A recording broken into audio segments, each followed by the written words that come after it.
Where are you from? Turkey. Turkey. Yeah. Ben de. Gerçekten. Vallahi kardeşim niye et yemiyorsun diye soranlar oluyor. Şöyle ki arkadaşlar, kadın bana gıcık oldu galiba.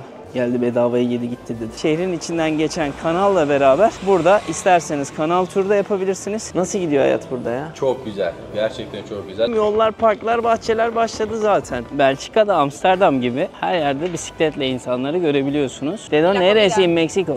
De la capital. De Capita Mexico City. Sí. Kusura bakmayın, muzumuz yok işte. Farklı çeşitlerimiz var, isterseniz alın. Görmüyor musun ne ya? Ayıp. Seyahat etmenin ve içerik üretmenin zorluğunu aynı anda görün de istiyorum. Avrupa'da gördüğüm en pis yollardan bir tanesi. Dedim ki ben kendimi kontrol edeceğim, yemeyeceğim dedim. Burası da arkadaşlar görüyorsunuz ki Çan Kulesi. What makes you happy in this life?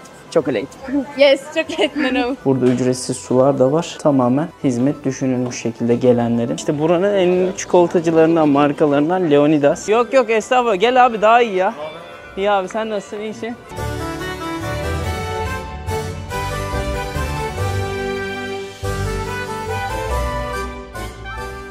Bu arada arkadaşlar şunu belirtmek istiyorum. Bazen videolarda diyorsunuz ki Sezer altyazılar üst üste geliyor. Arkadaşlar YouTube'un sağ alt sekmede ayarlar kısmında altyazıları kapat seçeneği var. Hangi dilde izlediğinizi bilmiyorum. Dilleri kapatın. Zaten biz altyazıyı fazlasıyla koyuyoruz. Onu öyle yaparsanız üst üste binmez altyazılar. Böylelikle çok daha rahat izlemiş olursunuz. Haberiniz olsun. Günaydın, günaydın, günaydın arkadaşlar. Nerede uyandık bugün? Yine Brüksel'deyiz şu anda. Otelde uyandım. Bir kahvaltı yapacağım. Otelin kahvaltısını da göstermek istiyorum sizlere. Bakalım gerçekten Hilton'a yakışır bir kahvaltı mı? Sonra ne yapacağız? Gelin onu anlatayım. Sonrasında arkadaşlar bavulu toparlayıp, neredeyse toparlandı. Nereye gideceğiz? Brüj'e gideceğiz. Romantizmin başkenti, nehirleriyle, mimarisiyle bizi büyüleyecek olan Brüj yolu başlayacak ve trenle gideceğiz. Tren yolculuğunu da göstermiş olacağım. Yanlış hatırlamıyorsam 17 euro civarındaydı. Yine oraya gidince de teyit ederiz. Bu arada videolar geriden geliyor mecburi olarak. Bazen kızıyorsunuz bana ama kızmayın arkadaşlar. Bu videoların edit süreci, bu videoların yapılış süreci, altyazıları eklenmesi, editöre iletilmesi vesaire çok zaman alıyor. O yüzden kızmayın lütfen. Hadi gidelim bir kahvaltı yapalım. Ağzımızın tadı kaçmasın. Kahvaltıya geçmeden de videoyu durdurup bir tane beğeni, bir tane yorum yaparsanız çok sevinirim. Zahmet olmazsa teşekkür ederim şimdiden. Şimdi kahvaltıya indik.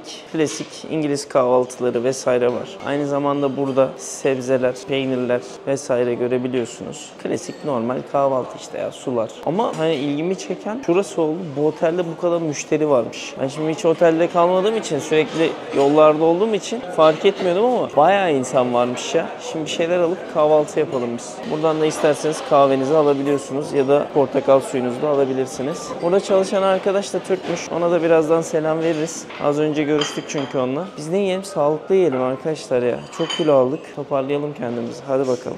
Şimdi dostlar, orada bir sürü tatlı vardı. Dedim ki ben kendimi kontrol edeceğim, yemeyeceğim dedim. O yüzden de gittim 3 tane sadece göz yumurta aldım. Bir tane de kepek ekmeği gibi ekmek aldım tam buğdaylı. Onları yiyeceğim şimdi. Çünkü dün zaten bir tane waffle yedim. Bir tane ne yedik dün? Bir tane daha patates yedik. Sırf zararlı şeyler yiyorsun Belçika'da. O yüzden bu dengeyi sağlamamız lazım. Neyse yiyeyim, gücü toplayayım. Brüj'e doğru yola çıkacağız. Çok daha eğlenceli, çok daha romantik, çok daha böyle keyifli bir bölüm sizleri bekliyor. O yüzden beklemede kalın. Bakın az önce demiştim. Burada bir abimiz var, burada çalışıyor diye. Merhabalar. Nasıl gidiyor hayat burada ya? Çok güzel. Gerçekten çok güzel. En azından Türkiye ile kıyaslayabilirsek bu zamanlar daha iyi burada. Daha iyi. Ama güzellik olarak her zaman Türkiye daha güzel. Yani Tabii. o doğal güzellik hep bizde ama işte Evet. buradaki sistem de daha mutlu edici. Evet, Çalışma, aynen o yönetim. şekilde evet. Sistem, çalışma, her şey bir rayına girmiş. Yıllardan beri böyle.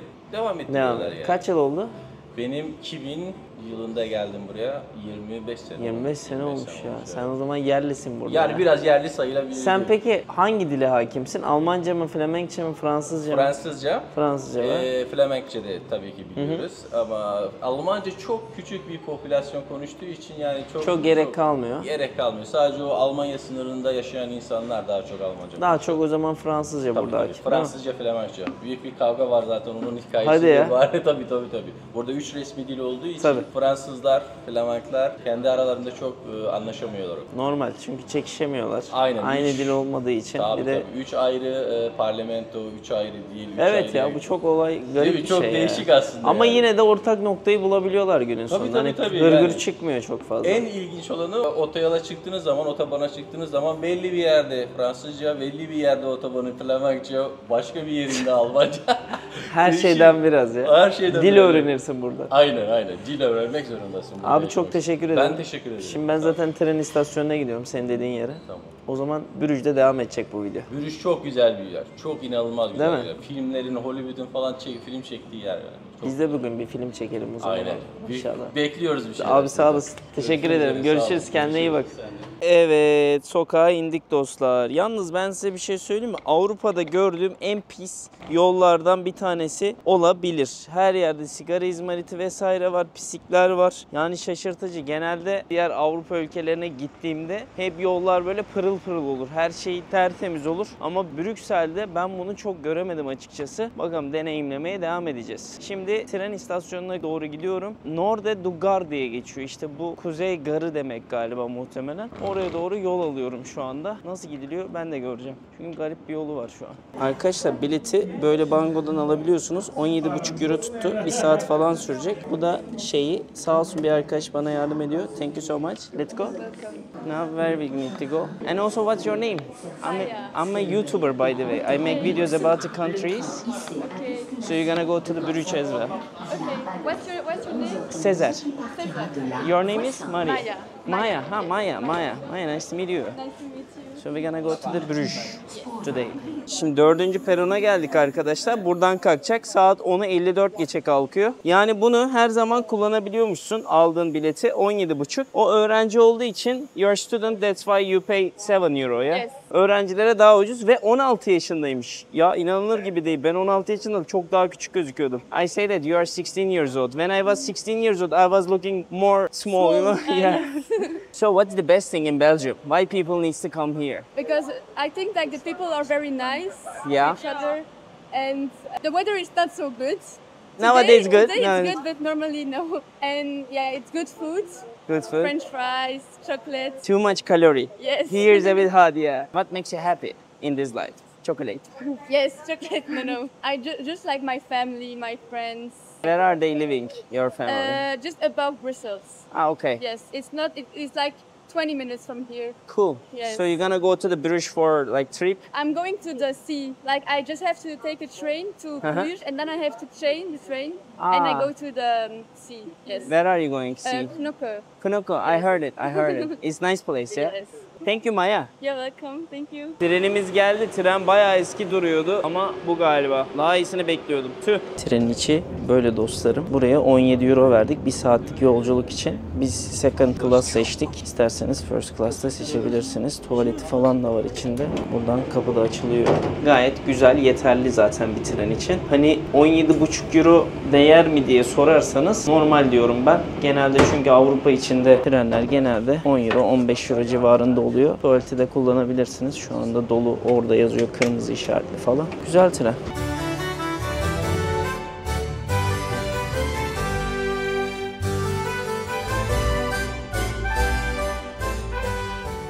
An itibariyle şu anda neredeyiz arkadaşlar? Bruges istasyonundayız. Zaten Bruges istasyonundan çıkar çıkmaz şehir meydanına 10 dakikada yürüyebiliyorsunuz. O yüzden buralar çok güzel. Küçük yerler her zaman mutlu ediyor çünkü bavulum falan da var. Maya'yla da şimdi vedalaştık. O çünkü deniz tarafına gidiyor. Treni kaçıyormuş. Koşturarak gitti. Çok tatlı bir kızdı. Güzel bilgiler de verdi bana sağ olsun. Öyle. Hadi bakalım. Bruges turumuz başlasın.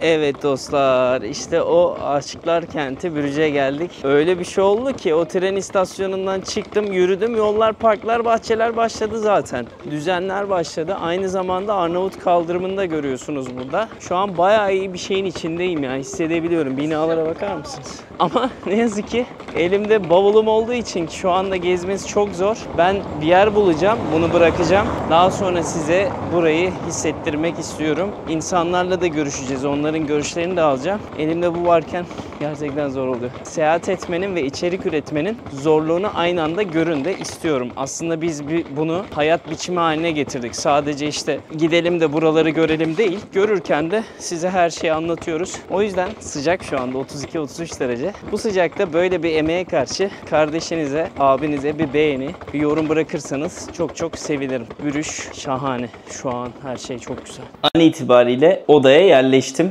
Nereye geldim göstereyim arkadaşlar. Ya bilirsiniz Instagram'da Kekmundo var. Kerem. Çok sevdiğim kardeşim. Sağ olsun dedi ki abi dedi burada Erasmus'tan arkadaşım var Arber diye. Mutlaka tanışın. Onun Airbnb'leri var. Onunla görüş dedi kalırsın dedi. O da sağ olsun bana böyle bir yer verdi. Şöyle göstereceğim. Böyle bir yer. Gayet güzel. Havadar. Şurada tuvaleti var. Şurada banyosu var. Gayet yeterli. Belçika'da Brüj gibi bir yerde zaten inanılmaz büyük bir yerde kalamazsınız. Genelde binalar bu şekilde oluyor. Haberiniz olsun. Zaten meydana da 10 dakika yürüme mesafesinde. Her yerde birbirine çok çok yakın. O yüzden şanslıyız. Şimdi dışarı çıkacağım. Bir de girişini falan göstereyim size. Görmüş olun. Hadi beraber inceleyelim. Böyle ikinci oda. Burada her yerde odalar var. Benimkisi böyle. Buradan aşağı iniyoruz. İndiğinizde başka odalar da var. Burası da ortak alan arkadaşlar. İsterseniz yemeğinizi tabii ki de pişirebilirsiniz. Daha bütçeli geziyorsanız böyle deneyimlerde yapmanız iyi olacaktır. Zamanında biz çok yaptık. Burası da ortak alanın terası. İsterseniz burada oyunlar oynayabilirsiniz. İsterseniz burada oturup kahvenizi de içebilirsiniz. Burada ücretsiz sular da var. Tamamen hizmet düşünülmüş şekilde gelenlerin. Günlük herhalde €100 ile €90 arasında değişiyor galiba fiyatlar. Haberiniz olsun. Avrupa'da çok normal fiyatlar. Burada en ucuz yer €80'dan falan başlıyor. Şimdi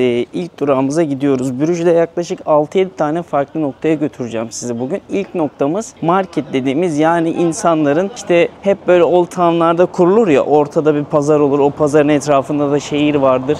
İlk oraya götürüyorum. Evden çıktım, 12 dakikalık yürüme mesafesi gösteriyor. Ben size biraz Brüj sokaklarını gösterirken arkadan da sizlere biraz bilgiler vermek istiyorum. Nüfus yaklaşık 120.000 kişi arkadaşlar. 2025 yılında ölçülmüş bu rakam. Buranın dili direkt Flemenkçe oluyor. Yani diğer taraflardaki gibi, Brüksel'deki gibi ya da Belçika'nın çoğu yerinde ayrılmış şekilde. Bak hemen dikkatimi çekiyor. Ara sokaklar bile böyle. Direkt Flemenkçe konuşuluyor burada. Yani bugün konuştuğum Maya bile şey dedi. Ben dedi Fransızca konuşuyorum. Ben Fransızca konuştuğum için bizim Flemenkçe hocamız bana biraz da olsa kötülük yapabiliyor, zorluyor olabiliyor dedi. Benim okulum zor biraz dedi. Buranın eğitim seviyesi de gayet güzel. Bu arada yaşam koşulları nasıl derseniz işte böyle. İnsanlar buralarda yaşıyorlar. Dükkanlar var, evler var. Aynı zamanda buranın asgari ücreti de şu anda net olarak insanların eline geçen asgariden bahsediyorum. 1500-1600, brütte $2000. 2000 euro pardon. Ama ben her zaman söylüyorum. Daha önceki videolarımda da bahsettim. Avrupa'da çoğu insan asgari ücret almaz. Ya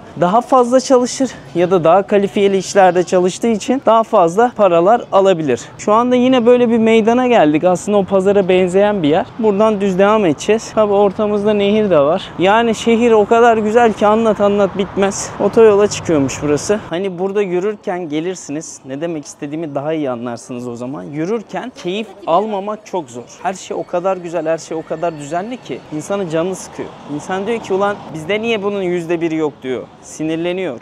Ama bir yandan da mutlu oluyor. Çünkü gördüklerim gerçekten şahane ötesi. Mutlaka Belçika'ya gelecekseniz Brüksel'e yarım gün verin, Brüj'e bir gün verin. Buraya yılda 8-9 milyon nüfusta insan turist olarak geliyor. Bunun günlük kalan kişi 2-3 milyon kalıyor. Genelde günübirlik geliyor. İnsanlar işte Brüksel'e geldiklerinde Brüj'ü ziyaret ediyorlar. Küçük bir yerden bahsediyoruz. Toplam haritadaki yeri 138 kilometre kare. Gerçekten küçük yani baktığında. Malta mesela başından sonu 70 kilometre olsa etrafı falan derken Malta kadar bir yer olsa gerek diye düşünüyorum ama onu da iyi araştırmak lazım. Şimdi bunların çok değişik özellikleri var. Bildiğiniz aslında yıllardır anneannelerinizde, dedelerinizde işte hep evlerinde gördüğünüz dantel var ya, o Brüj danteli buradan geliyor ilk zamanlar. Bir de aynı zamanda Vikingler zamanında da burası liman olarak kullanılıyor. Vikinglerin limanı diye geçiyor ve kuzeyin Venedik'i, şehrin içinden geçen kanalla beraber burada isterseniz kanal turu da yapabilirsiniz. İsterseniz de oturup bir bir yerlerde bir şey içerken kanalda izleyebilirsiniz. Yani 100 yıl, hatta ne 100 yıl ya, 200-300 yıl geriye götürüyor seni burası. Zihnen değil, fiziken götürebiliyor. Çok iyi. Bak, oyuncakları görüyor musunuz? Birazdan yine çikolataları göreceğiz. Tabii ki de dünyanın en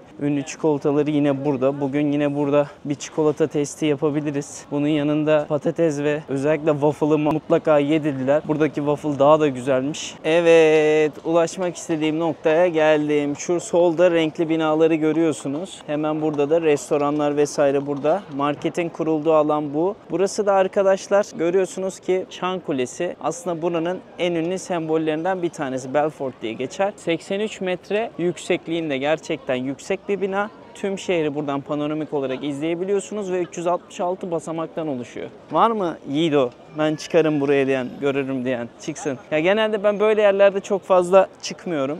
Bazen de çıktığımda oldu tabii. Daha önceden Letonya'da, Riga'da bir tane kuleye çıkmıştım. Oradan şehri panoramik izlemiştim. Belki yine çıkarız. Bilmiyorum şu anda nasıl durum. Ama içine doğru bir gitmek istiyorum oranın. Genelde zaten bu bölgenin etrafında kurulmuş bir topluluktan bahsediyoruz. Çok fazla inanılmaz dağılan bir yerden değil. Brugge'ün en güzel özelliklerinden biri bu. Hani yarım günde, bir günde burayı bitirebilirsin. Ama dediğim gibi bence bir gün ayırın. Keyif yapın burada. Çok güzel çünkü binalar. Burası da iç kısmı dostlarım. Tam şurada sağda girişte bir tane bilet alacak yeriniz de var. Onu da alabilirsiniz. Yukarıda çıkabilirsiniz. 366 tane merdiven. Wow. Avluda bir çocuk gördüm. Adı Ömer'di.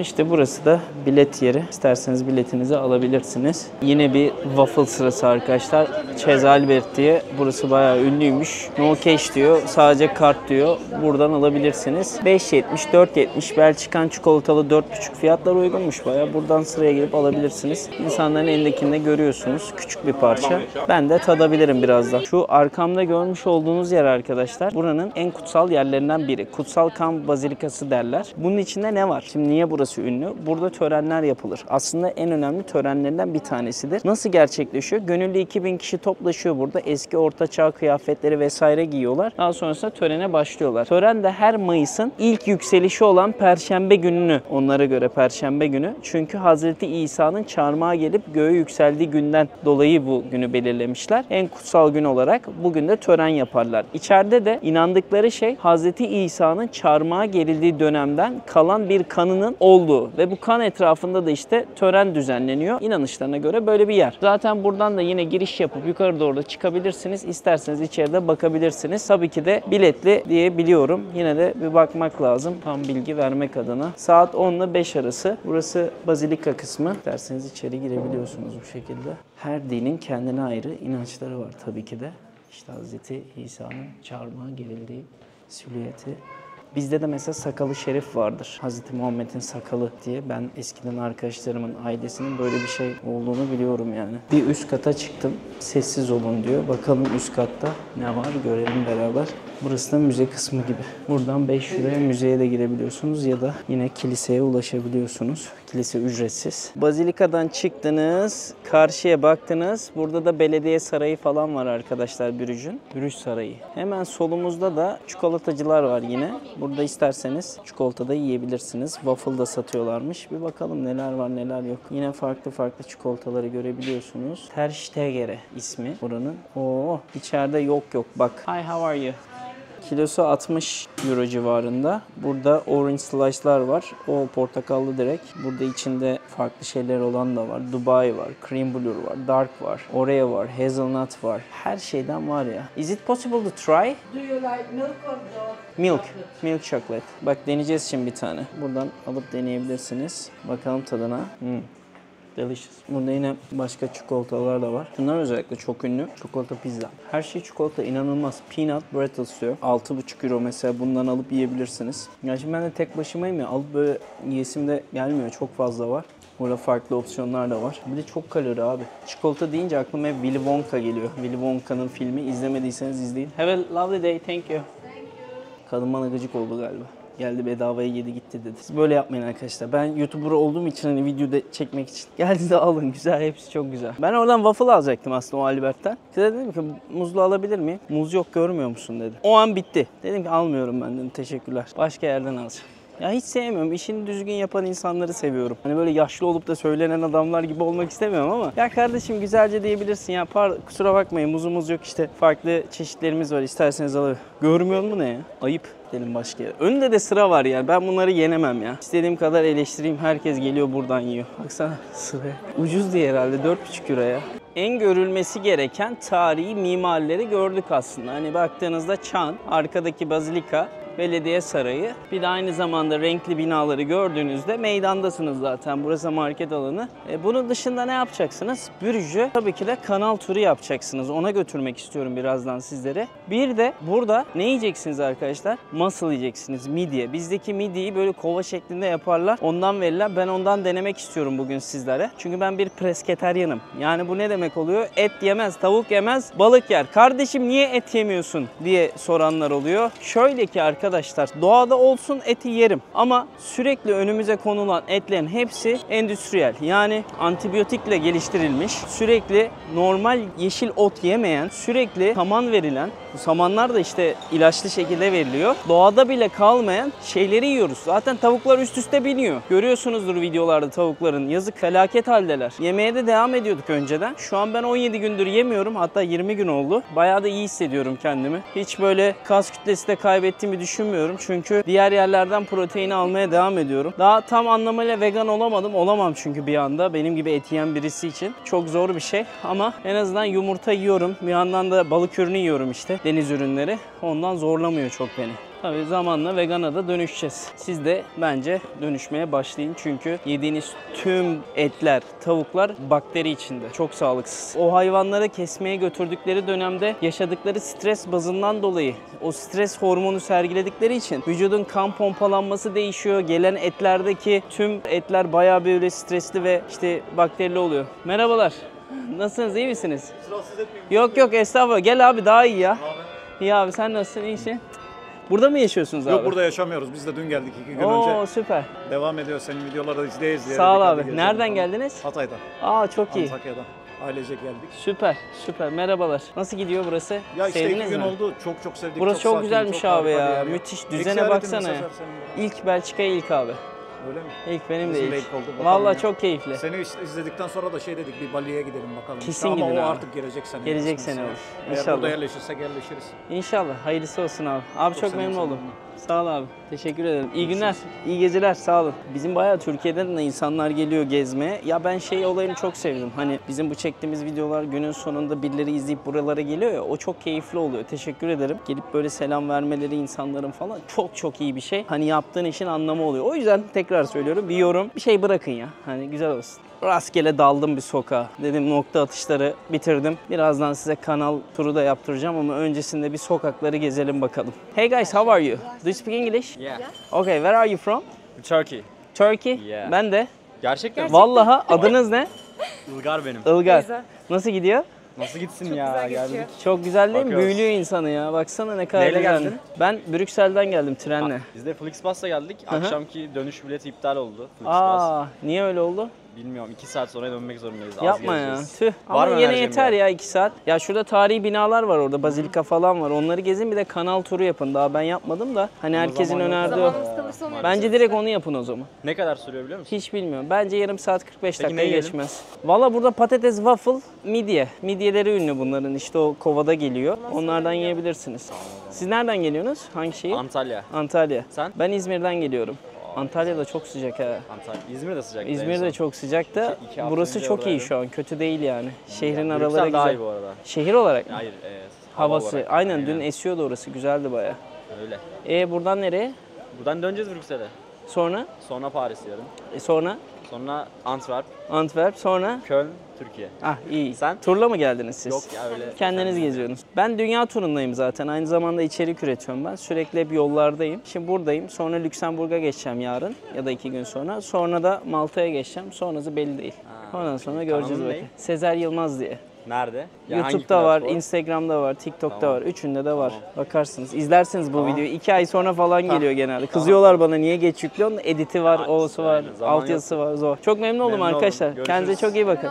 Görüşürüz. Hoşçakalın. Bay bay. Vay be. Oğlum Türkiye benzemiyorlardı. Ben de benzemiyordum. Birbirimizi şey yapamadık. Anlayamadık. Bazen yorum geliyor. Ne bilene döndün. O kadar dövme mi yapılır falan. Kardeşim boş ver ya. İnsan olalım. Nereli olduğumuzun önemi olmuyor günün sonunda. İnsan olalım, iyi olalım. Sosyal mesajı da verdim. Ben geri geldim. Yanlış yola geri geldim. Neyse. Devam. Belçika'da, Amsterdam gibi her yerde bisikletle insanları görebiliyorsunuz. Çok fazla bisiklet kullanan var. Ve park yerleri vesaire de var. Bu arkada da var. Her yerdeler. Şimdi ben bir tane kahve ve waffle yiyeceğim bir yer arıyorum. Orada yemeyeceğim dedim. İnat ettim. Şurada da Salvador Dali Müzesi var arkadaşlar. Gidiyor oraya. İşte kanal. Evet. Bak çok güzel yerlere geldim. Allah'ım ya Rabbim delirmemek elde değil ya. Böyle güzellikler olabilir mi ya? Baksanıza ya. Şimdi burada gemi turuna binmek istiyorsanız arkadaşlar 35 dakikası şu anda 15 euro. Çocuğa sordum dedim sadece buradan mı kalkıyor? Yok kardeşim dedi 5 tane daha firma var dedi ama hepsinin fiyatı aynı olur. Allah Allah dedim ya. Nasıl olur dedim ya. Niye biriniz 5 euro daha fazla yapmadınız? Demedim tabii ki de. Çünkü hep böyle standart. Böyle olması lazım zaten. A, B firması diye fark etmemesi lazım. Çok güzel.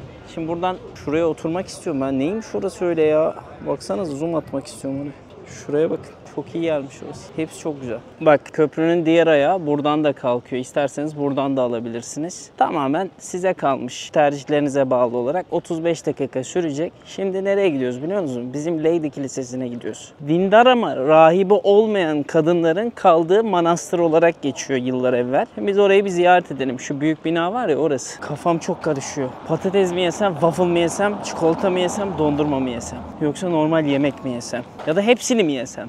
Hani öyle bir yer oluyor Belçika'da. Çünkü her yerde waffle görüyorsun, her yerde patates görüyorsun. Bak burada bile gene bir şeyler yiyor insanlar. Herkes bir şey yiyor anasını satayım. Burası tehlikeli. Şişmanlamak istiyorsanız gelin buraya. Burada rahat şişmanlarsınız. Oraya giderken sağlı sollu yine çok güzel binalar da var. Girişte hemen müze kısmı da var zaten. Grütü Museum diye geçiyor. Burası da bizim Leydi Kilisesi. Kızların kilisesi. Tuvalet de var. Abi o kadar büyük ki hangi bir yerden gireceğim çıkacağım bulamadım yani. Hani şuradan bir girişi var. Oradan bir giriş var. Bakıyorum şimdi. Doğru alanı bulmam lazım. Çok yer var. Oradan yürüdüm. Buraya doğru girdim. İçerisi var ya bir serin. Üf çok iyi geldi. Doğal klimalı sanki. Kiliseye giriş yaptım. Bu Hristiyanların da müzikleri insanı çekiyor ya. Bak duyuyor musunuz? Evet. Kilisenin içindeyiz. Şimdi harika mimarileri gördük. Çok güzel bir nehrin gidişatını gördük en azından. Daha nehrin içine girmedik. Bununla beraber yeme yerlerini gördük. Biraz da tarihçeden bahsettik. Ne kaldı? Yeşillikler kaldı, parklar, bahçeler kaldı. Tabii ki de hani Avrupa'nın kuzeyinde yer alan bir yerde neyi göreceğiz? Parkları, bahçeleri fazlasıyla göreceğiz. Şimdi Mina Water Park diye bir yer var. Oraya doğru yürüyorum. Bu çıkmış olduğum Leydi Kilisesi'nden 9 dakika yürüme mesafesi var. Sağlı sollu nehirleri göreceksiniz yine. Bir tarafında böyle, diğer tarafında böyle. Yine geldik bak sıralara. Orada insanlar yine bir şeyler bekliyor. İşte buranın en ünlü çikolatacılarından, markalarından Leonidas. Bayağı ünlü. Buradan çikolata alabilirsiniz giderken hediye olarak ailelerinize. Ama yani diğerleri daha güzeldi konsept olarak ama burası da çok ünlü işte. İçerisi var ya bir güzel kokuyor. Baksana çok iyi. Çok beğendim. Çok fazla turist kafilesi de var. İnanılmaz yani hepsini getirmişler. Özellikle İspanyolcayı burada çok duydum ya. İnanılmaz bir İspanyolca hakimiyeti var. Dün İtalyanlarla da tanışmıştık ama İspanyolca bayağı şu anda hakim burada. Meksika'dan gelenle tanıştım. Peru'dan gelenle tanıştım. İspanya'nın direkt Cordoba, Malaga kısmından gelenle tanıştım. Bak Polonya'dan var. Her yerden insan akın ediyor. Bak yine bir grup daha geliyor burada kocaman. Arkada yine turuncu giymişler. Guys, why you are always orange? Because we're in 15 years old. Where are you from? Colombia. Me gusta Colombia. Cartagena. La Chimba. Kolombiya. Gördün mü enerji? Hemen oradan atladı. Latin abi. Hep söylüyorum. Bak gene İspanyolca konuşuluyor. Ben bunlarla konuşacağım artık. Hey girls, do you speak English or Spanish? Spanish. ¿De dónde eres? De Mexico. You came here by group or it's a tour? No. Yourself, like together, all together. So why did you come to here? Why did you decide to come Por here? turismo, para conocer Brujas, está padrísimo y pues nos dijeron mucho que viniéramos. Mucho bien. Sí, Sí. que es de las ciudades más bonitas de Europa. Yeah, sí, sí. ¿De dónde eres en México? De la capital. De capital Mexico City. Sí. Me gusta Tulum, Playa del Carmen, Cancún. I stay there like 40 days in Mexico. I love Mexico so much. So, what's the best thing in Belgium? Solo hemos venido a Brujas, o sea... Hablo inglés. Waffles. Waffles. The food. Fries. Waffles, chocolate. Where is the best waffle I want to eat? Did you get waffle? No. Potato, fries. Yes. It was good? Yeah. Yes. Where is the place? Here? There. That one. Like the next... This side. Okay, I'm gonna go here. I'm gonna find another one here. Okay. But it's fine. How old are you? ¿Cuántos? 19. 19. What was the best country you visited so far? We've only been to France. Which is better, Paris or here? Different. Different. Very different. For me, Mexico. Mexico. Mexico. Mexico is the best. Nice to meet you. Mucho gusto. Have a lovely day. See you. See you. Buenas noches. Not noches. Abi Meksika, gene Meksika. Ben şaşırdım yani bu kadar İspanyolca bilip de buraya böyle bu şekilde satmaları büyük başarı. Babacım ben ne anlatıyorum ya? Ben ne anlatırım ya? Bu da ya. Carpe diem ya. Kardeşim geldi, beraber geziyoruz. Türkçem benden iyi abi. Sağımız Hollanda, solumuz Fransa. Bindiğinizde her dakika mikrofonla konuşup bilgiler veriyor.